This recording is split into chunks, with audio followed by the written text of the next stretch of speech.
जय महादेव साथियों मैं विकास भारतीय छोटा योगी आज आप सभी के सामने उपस्थित हुआ हूं एक छोटे से विषय को लेकर, जिसका मैंने आप सभी को निमंत्रण भी दिया था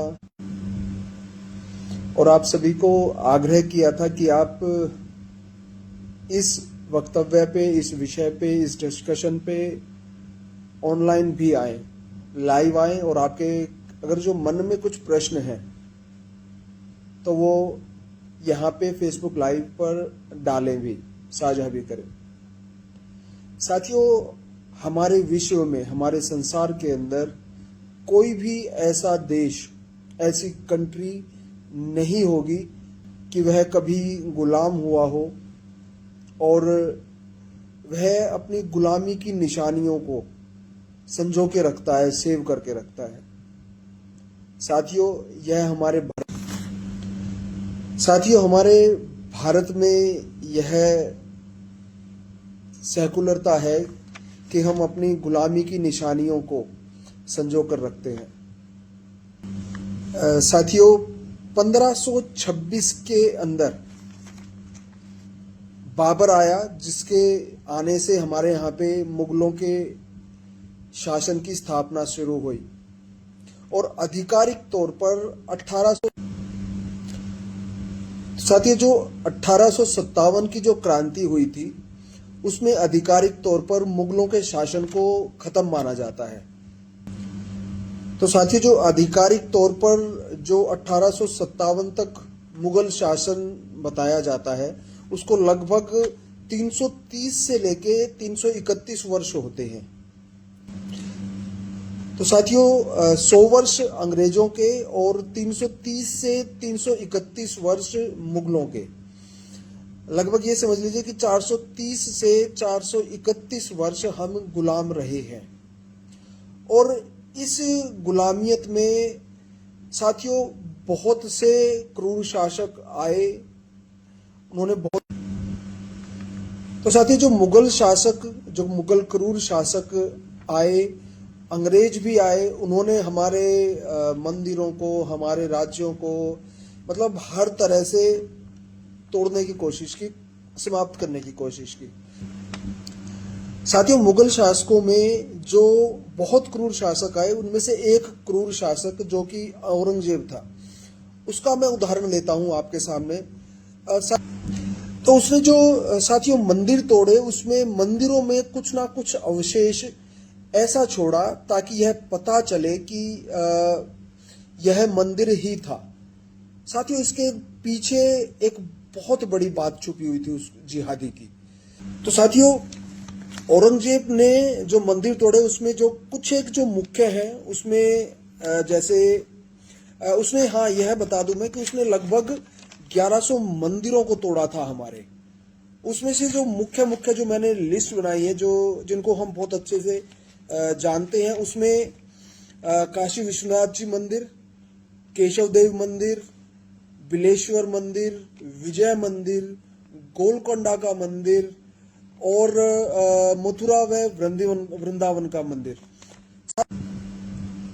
तो जितने भी नाम बताए साथियों हमारे मंदिरों के, उसने जितने भी ये मंदिर तोड़े, उन मंदिरों को पूर्णतः से नहीं विध्वंस किया। उसने क्या किया, जैसे 3 तरफ से उसको तोड़ दिया और एक तरफ से उसकी दीवार छोड़ दी। तो साथियों, जो हमारे मंदिर तोड़े उस जिहादी ने, उसके पीछे वह उन मंदिरों का अवशेष जरूर छोड़ता था, उसको पूर्णतः से विनाश नहीं करता था, उसका कुछ ना कुछ अवशेष जरूर छोड़ता था। और साथियों, इसके पीछे उसका एक बहुत क्रूर, कह सकते हैं उसे, उसका क्रूर उद्देश्य था। उसका मानना यह था कि जो हम हिंदू हैं, तो उस जिहादी की सोच इसके पीछे क्या थी साथियों, कि शत्रु को हराने के बाद भी अगर उनका मान सम्मान तोड़ना है तो इस तरह के कार्य वह करता था, उसको अंजाम देता था। इसके लिए वह मंदिरों को पूर्ण तरह से विनाश नहीं करता था, उसका कुछ ना कुछ अवशेष वह छोड़ देता था, ताकि हम हिंदू तिल कर हम अपमानित होते रहे, हम शर्मिंदा होते रहे। साथियों, एक छोटी सी चीज सोचिए कि जब वह आक्रमण करता था इतनी खाली जगह मिलती थी उसको, तो मस्जिद बनवानी होती तो वह वहां पे भी बनवा सकता था। लेकिन हमारे मान सम्मान को हमारे मान सम्मान को ठेस पहुंचाने के लिए उसने यह कार्य शुरू किया कि मंदिरों को तोड़ के उसका अवशेष छोड़ दिया जाए और उसी के ऊपर मस्जिद बिल्डअप की जाए। और साथियों, ऐसे बहुत से उदाहरण हैं जिसमें उसने इस तरह से किया। और साथियों, अब हमें लगभग ये समझ लीजिए 78 साल हो गए हैं आजाद हुए। 1947 से अभी 2026 चल रहा है, 79वां साल अभी चल रहा है। लेकिन साथियों, अभी तक भी कोई भी सत्ता, कोई भी सरकार ऐसी नहीं आई कि इन गुलामियों को समाप्त करने के लिए कुछ कर सके।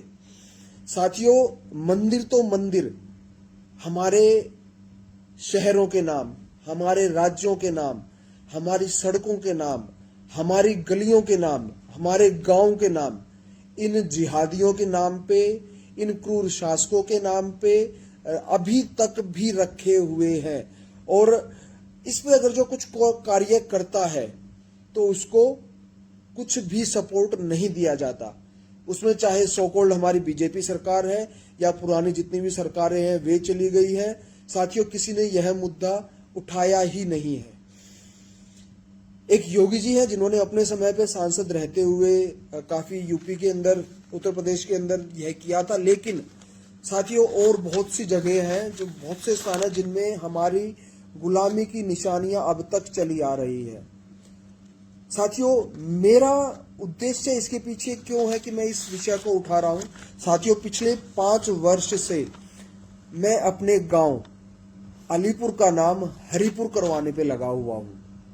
लेकिन पहले हस्ताक्षर अभियान, उसके बाद हमारे यहाँ के करंट एमएलए, एमपी, काउंसलर और अंत में लास्ट 2025 अक्टूबर में हमारे यहाँ की दिल्ली की मंत्री श्री गुप्ता जी को भी, रेखा गुप्ता जी को भी यह पत्र दे चुका हूं कि इस तरह की गुलामी की निशानियों को कम से कम मेरे गांव की इस गुलामियत को हटाया जाए।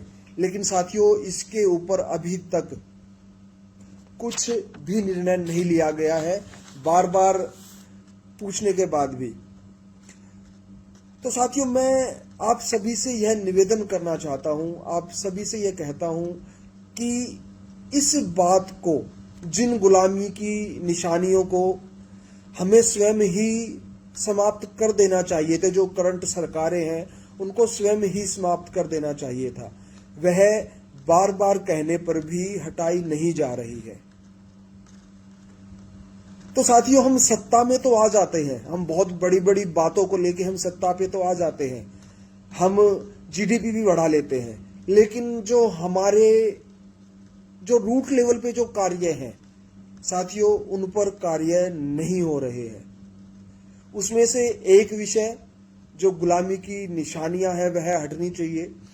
आज मैंने आप सभी के सामने रखी है।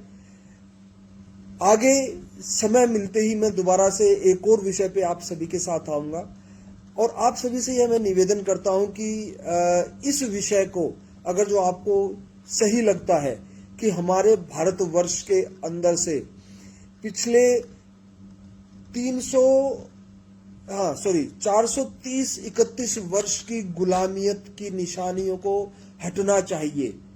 उसमें हमारे मंदिर पूरी तरह से हमारे हों, हमारे राज्यों के नाम, हमारे शहरों के नाम, हमारे गांवों के नाम, हमारी गलियों के नाम, हमारे सड़कों के नाम, वह जो हमारे धर्म योद्धा व राष्ट्र योद्धा हुए हैं उनके ऊपर रखे जाए, उन जिहादियों के और उन क्रूर शासकों के ऊपर नहीं जिन्होंने हमारे ऊपर इतनी प्रताड़ना दी है, इतना सब कुछ किया है।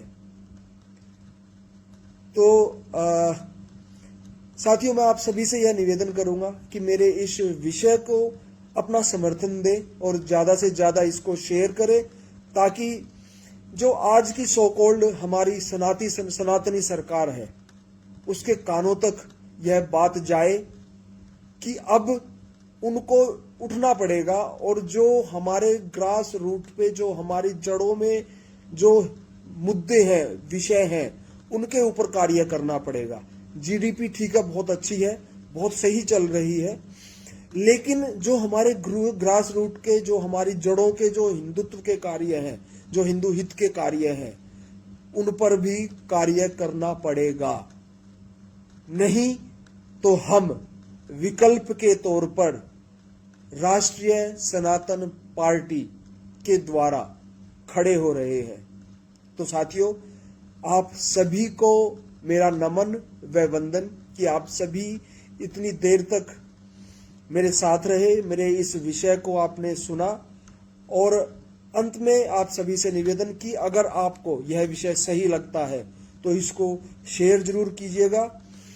अगली फिर से किसी विषय पर मैं आप सभी को फिर से आमंत्रित करूंगा, आग्रह करूंगा इसी तरह के लाइव डिस्कशन पर। जय मातृभूमि, जय भारत, हर हर महादेव।